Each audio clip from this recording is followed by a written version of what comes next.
महादेव के विश्वरूपत्व का वर्णन तथा ईश्वर संबंधी ज्ञान का प्रतिपादन। ऋषियों ने पूछा, महादेव, आप परमेश्वर निष्कल, निर्मल, नित्य तथा निष्क्रिय होने पर भी विश्वरूप कैसे हैं? इसे हम लोगों को बतलाएं। ईश्वर बोले, द्विजों, मैं विश्व नहीं हूं और मुझसे अतिरिक्त विश्व भी नहीं है। ये सब माया के निमित्त से है और वो माया भी आत्मा को आश्रित कर रही है।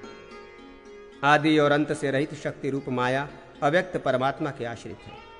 उसी माया के कारण अव्यक्त से वो प्रपंच रूप संसार उत्पन्न हुआ है। मुझे अव्यक्त को कारण कहा जाता है। मैं ही आनंद स्वरूप प्रकाश रूप अक्षर परम ब्रह्म हूं। मुझसे अतिरिक्त और कुछ भी नहीं है।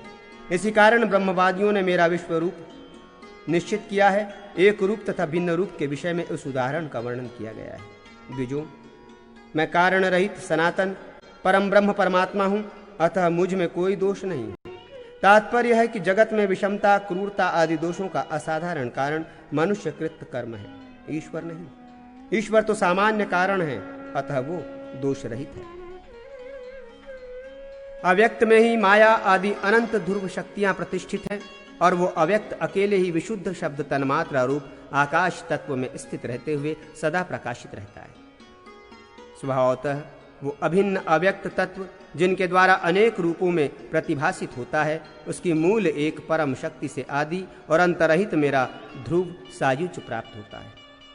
पुरुष की दूसरी शक्ति से भूति ऐश्वर्य की उत्पत्ति तथा अन्य शक्ति से उसका भूति का लोप होता है।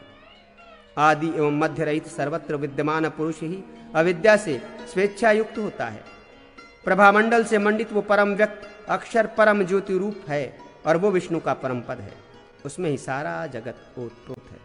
वही संपूर्ण जगत है। उसे जान लेने से मुक्ति प्राप्त हो जाती है। मन के साथ वाणी जिसे न पाकर लौट आती है, उस आनंद स्वरूप ब्रह्मा को जानने वाला कहीं भयभीत नहीं होता।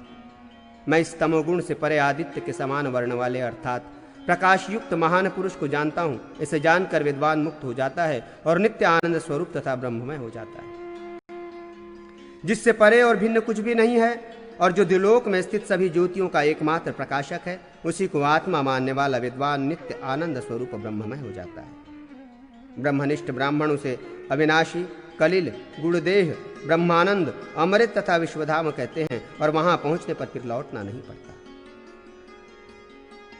हिरण्यमक प्रकाश युक्त परम आकाश तत्व में जो तेज के समान प्रतिभासित होता है, धीर जन आत्मस्थ विज्ञान में उस प्रकाशमान निर्मल व्योम ब्रह्म एवं धाम परम प्राप्तव्य का दर्शन करते हैं। तदनंतर अपने आत्मा में आत्मा का बार बार अनुभव करके धीर पुरुष परम तत्व का दर्शन करते हैं और उन्हें वो ज्ञान होता है। वही आत्म तत्व स्वयं प्रकाशमान परम शेष्टि महान ब्रह्मानंद स्वरूप भगवान ईश के रूप में सभी प्राणियों के अंतरात्मा सर्वव्यापी एक देव ही सभी प्राणियों में छिपे हुए हैं। जो धीर पुरुष उस एक अद्वितीय का दर्शन करते हैं, उन्हें भी शाश्वत शांति प्राप्त होती है, दूसरों को नहीं।